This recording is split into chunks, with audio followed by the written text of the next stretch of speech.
Bonjour et bienvenue à tous sur Untidy Johan, la chaîne consacrée à l'éthique de travail et la discipline. Ok, c'est pas sûr que je sois invité sur Live TV avec un thème pareil, mais je pense que c'est important d'en parler pour notre génération. Alors commençons par un sujet qui selon moi est trop peu abordé et est pourtant la racine des plus grosses inégalités de ce monde. Non, ce n'est pas l'argent, non, c'est pas la géopolitique ou l'accès à l'information, c'est surtout le temps. Parce que oui, on n'a pas tous les mêmes 24 heures par jour, ou du moins on n'y a pas tous accès. Alors petit rappel, Parce que vous êtes trop con. on n'est pas tous égaux. Oui, on n'est pas tous égaux, mais peut-être que vous ne savez pas à quel point c'est pire que ce que vous imaginez. Alors imaginez maintenant que vous fassiez une course contre Usain Bolt, ou que vous êtes en compétition sur un marché avec Elon Musk, ou encore que vous êtes dans la même classe de maths que Albert Einstein à son prime. Mais comme si tout ça ne suffisait pas, imaginez qu'on vous ajoute un petit handicap de temps. Imaginez qu'on vous dit que vous avez droit à un temps limité pour votre performance. Par exemple, vous devez attendre 30 secondes avant de commencer à courir alors que Usain Bolt, lui, a déjà commencé à prendre des dizaines de mètres d'avance. Ou alors que vous ne pouvez travailler qu'au maximum 1 heure par jour sur votre business ou le test de maths que vous devez passer contre Elon Musk ou Albert Einstein, par exemple. On est d'accord sur l'issue, mais il faut que je la rappelle. Vous vous feriez défoncer, ce serait horrible. Mais le plus important, c'est pas ça. Peut-être que cet exemple est un peu exagéré. En fait, le seul point positif de cet exemple, c'est que vous avez une bonne excuse pour ne pas réussir à gagner. Mais et si je vous disais que c'était réel et qu'en fait, c'est votre faute. Paniquez pas, je vous explique tout à l'heure. Alors pour mieux comprendre, imaginons maintenant qu'on est une étudiante sortie d'Harvard. Voilà, et juste à côté, il y a moi. Ouais, ça c'est moi. Quelle tristesse. Et du coup, elle a accès à un meilleur capital financier, un système éducatif plus performant et mature et surtout un environnement bien meilleur avec une meilleure culture d'accès à l'information et à la connaissance. Et à côté, il y a moi, étudiant ivoirien, fauché, avec rien d'autre qu'une grosse envie de réussir et vraiment pas d'idée de comment lui vendre. Avant de continuer, je tiens à rappeler que je ne tombe absolument pas dans la victimisation, ça pas du tout. Parce que l'histoire regorge de tellement d'exemples de personnes qui ont surmonté tout ça, toutes ces différences de talent, de milieu social, d'argent, de tout ce que vous imaginez. Et petit clin d'œil à notre DDB national. Mais il faut aussi reconnaître que ces personnes sont rares. On nous les brandit tout le temps pour nous montrer que tout est possible et blablabla, mais statistiquement, les probabilités que vous arriviez au sommet en partant du fond sont vraiment très faibles. Alors, quel est ce facteur X inconnu de beaucoup de personnes qui a permis à ces quelques génies, si on peut les appeler comme ça, de se hisser au sommet, de vaincre ce gap de connaissances, de milieu social, de tout ce que vous imaginez comme inégalité, et d'arriver là? Je pense avoir trouvé la réponse. Leur niveau de productivité absurde. Parce que ces personnes se caractérisent toutes par une éthique de travail incroyable, une capacité à produire en grande vitesse, en grande qualité et en grande quantité du contenu ou des performances incroyables. Et ça s'explique par une seule chose, c'est qu'ils consacrent presque 100% de leur temps à leur domaine.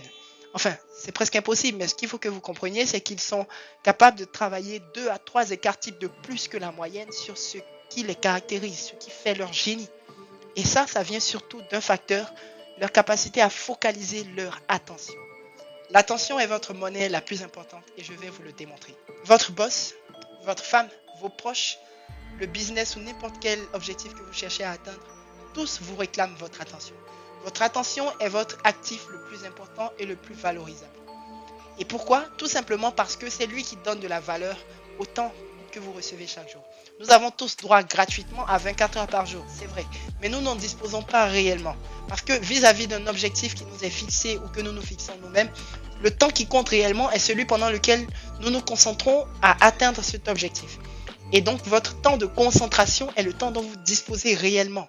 Et le problème, c'est que nous ne sommes pas tous capables de nous concentrer très longtemps. En fait, je pense que beaucoup de personnes ne sont pas capables de se concentrer plus de 2 heures au total dans la journée sur une même chose. Et c'est ça le problème. Vous compétissez avec des gens qui sont capables de rester concentrés sur un seul objectif pendant vraiment très longtemps, régulièrement pendant toute leur vie.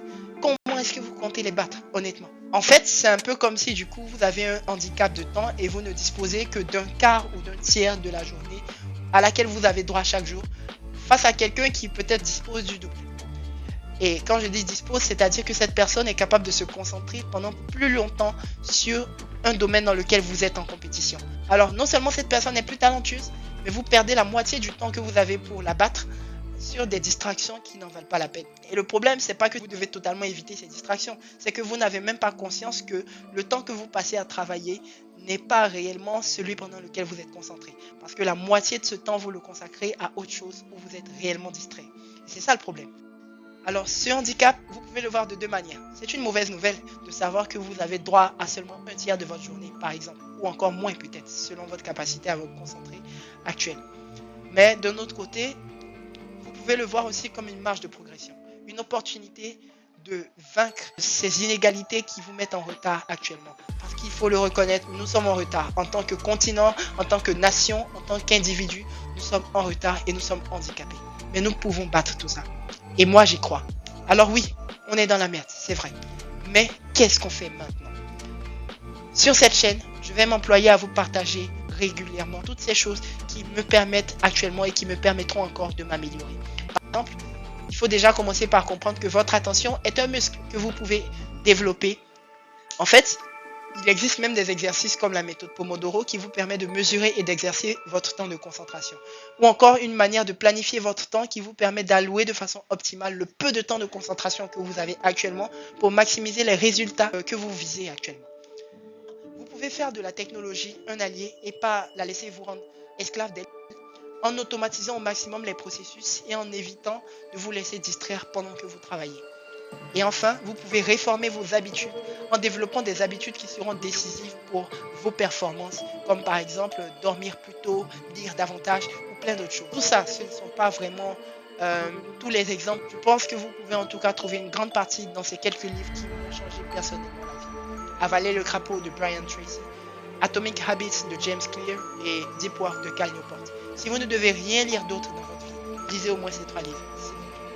Et aussi, si vous voulez plus de contenu, vous pouvez vous abonner à la chaîne WhatsApp où je publie régulièrement des contenus synthétiques qui vous permettent d'en apprendre plus sur comment développer et regagner le contrôle de votre vie en développant votre éthique de travail et votre discipline. Car je suis convaincu que c'est ce qui fait le meilleur champion qui a existé dans cette histoire et que nous pouvons aussi en faire partie. Alors, rejoignez la quête, évoluons ensemble et n'hésitez surtout pas à vous abonner